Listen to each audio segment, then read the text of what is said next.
So of the 200 plus points of compliance within the new code, how many deal solely with overseas or international students and have nothing to do with our domestic students? Look, that's a good question, and the 200 points of compliance, that phrase has come from some previous seminars and articles that Comply Space has written in this space, where all we did was do a bit of a count of what was in there and how many it was. I think it ended up being about 206, but look, who cares? And of that 206, if you broke them down into elements, it would even go further.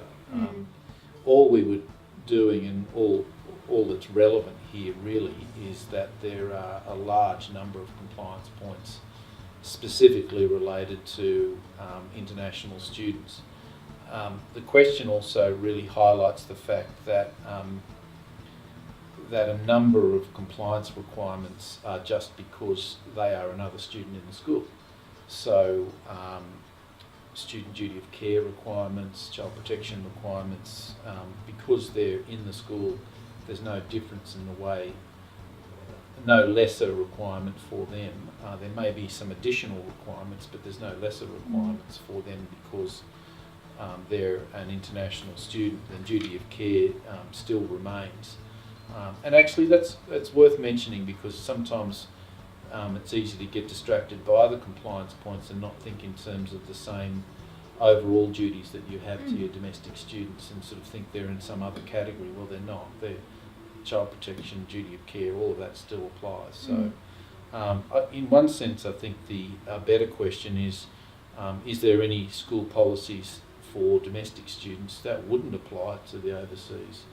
And there are a few, because there's some specific things which I think we'll talk about later in relation to satisfactory course progress and attendance, and some of those requirements are a bit different, and a few other things as well. But on the whole, it's fair to assume that nearly everything that applies to the domestic in terms of those key areas also applies to the international. So that's a roundabout sort of answer to that, I suppose. I think you've really hit the nail on the head there, in that as a school, regardless of which student you're dealing with, you owe them a common law duty of care on top of all the legislative requirements. I think for me, a couple of areas where it is very different is obviously our enrolment agreement that we have with our international students. That is different. We have one with our domestic students, obviously, but the international student one does have a number of additional requirements in it. Obviously, with international students, you may be using education agents, and I think that's another point of difference. And obviously, the code, for very good reasons, has really tightened up what we need to do around our agents and the due diligence we have around our agents.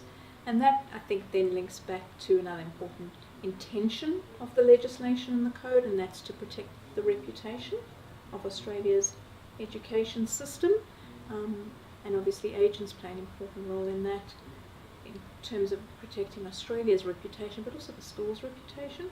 They are there representing the school, and it's important that we do due diligence on those agents to ensure that at all times they're acting in the best interests of the students and ensuring that they're recruiting ethically and fairly. So I think, from my perspective as a compliance manager in a school, those two areas were ones where we were doing it, but maybe not necessarily had documented processes and procedures about how we were doing it. The other side of that as well is that the code actually requires schools to make sure their staff understand the specific requirements for overseas students. So whilst a lot of them they should apply the same compliance standards to international students, they do have to be aware of the specific requirements that apply to international students. And there's an educative and training role that schools have to engage in to make sure, particularly teaching staff, are aware of the specific requirements and know who the international overseas students are in their cohorts and what those requirements are. So absolutely. Yeah. And VRQA actually picked up on that in their guidelines, identifying training as a specific requirement for Victorian schools. And it's not, as you said, it's not just training your international student coordinator or whoever's primarily responsible. It's training all staff members that have any role to play in educating the international students, looking after their well-being. Yeah.